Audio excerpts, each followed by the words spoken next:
Today I'm going to show you how to smoke on a charcoal grill. This is one of my absolute favorite things to do, and smoking is the real difference between indirect heat and barbecue. The way that you smoke is adding wood chips or chunks to a charcoal or a gas grill. Today we're going to first start on a charcoal grill, and let me open it up for you. You can see that I've set the charcoal grill up for indirect cooking. That means I've got a drip pan in the center, and I've got about 25 gray ash briquettes on either side. So the first thing that I'm going to do is put a little bit of liquid in my drip pan. I've got apple juice. You can use beer, you can use wine, you can use water.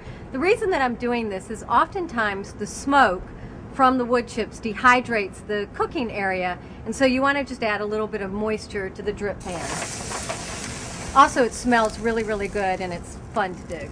Your choice really is between wood chunks, which is something that those barbecue boys with their really big rigs love to use. But since we've got a small 22.5-inch kettle grill, my preference is for wood chips, and you must soak them for about 30 minutes before you use them.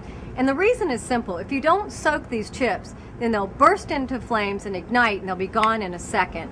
But since we're soaking them, they are wet and they will just smolder nicely as soon as we put them directly on the gray ash coals. So this is how simple it is in a charcoal grill. Just want to take about a handful on each side, and you want to place them directly on the charcoal. That's all you do. And a little handful is probably all you need. You know, a little smoke goes a long way. So we've got our white gray ash coals, we've got our wood chips smoking. Now it's time to put on our pork butt. All I've done with this pork butt is just brushed it with oil and seasoned it with a little bit of salt and pepper.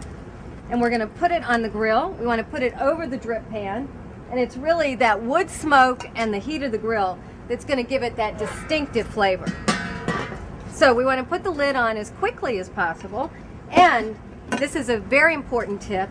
You want to tamper the air vents. You don't want to close them entirely, but you want to close them somewhat so that you hold all that wonderful smoke in during the first 45 minutes of the cooking time. And this will give the optimum amount of smoke to the pulled pork.